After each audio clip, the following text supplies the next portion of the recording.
देश आज़ादी की 75वीं वर्षगांठ मना रहा है।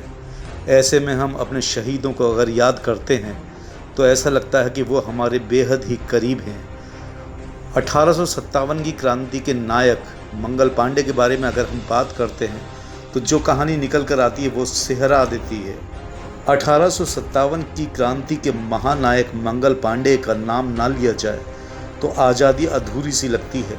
अंग्रेजों को लोहे के चने चबवाने वाले मंगल पांडे ने अंग्रेजों के हाथों गिरफ्तार होने से पहले 2 गोलियां चलाई थीं। वो दिन था 29 मार्च 1857 का। शाम के 4 बज रहे थे। बैरकपुर की छावनी में कारतूस पर लगी चर्बी को लेकर काफ़ी बवाल मचा हुआ था। 34वीं बंगाल इन्फेंट्री के मंगल पांडे ने इसी ऊहापोह को लेकर अपने साथी सैनिकों से बात शुरू की तो छावनी के सार्जेंट मेजर जेम्स विल्सन को लगा कि मंगल पांडे सैनिकों को भड़का रहा है। तभी गुस्से से तमतमाए मंगल पांडे ने जेम्स विल्सन पर राइफल से पहला फायर कर दिया, लेकिन निशाना चूक गया। गोली की आवाज़ सुनकर लेफ्टिनेंट बेम्पदेबाग भी अपने घोड़े पर वहां आया। मंगल ने दूसरा फायर उस पर किया, लेकिन ये निशाना भी चूक गया और आखिर में मंगल पांडे ने राइफल की नाल अपने सीने से सटाई और पैर के अंगूठे से फायर कर दिया, जिसके बाद मंगल पांडे की वर्दी में आग लग गई। मंगल को वहीं पर गिरफ्तार कर लिया। मंगल को फांसी की सज़ा हुई, लेकिन उनको फांसी देने वाले जल्लाद ही भाग गए और विद्रोह फैलने के डर से अंग्रेजों ने मंगल पांडे को तय 18 अप्रैल से 10 दिन पहले 8 अप्रैल को ही फांसी दे दी थी।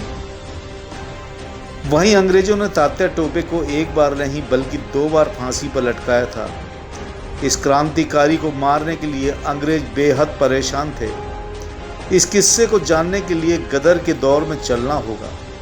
साल 1858 में लगातार 9 महीने तक तात्या टोपे ने अकेले जंगलों में रहकर गोरिल्ला वार के जरिए कंपनी की सेना को 6 से 7 बार हराया था।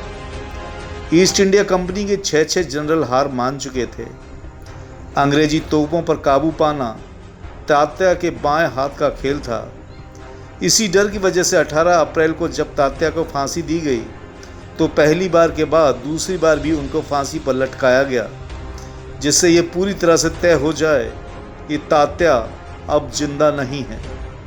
आज़ाद भारत में मंगल पांडे और तात्या टोपे का नाम हमेशा याद रखा जाएगा, क्योंकि इन्होंने ही 1857 की क्रांति की नींव रखी थी।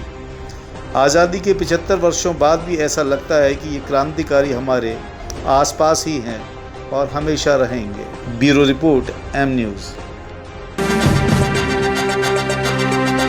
एम न्यूज़, साथ सच का।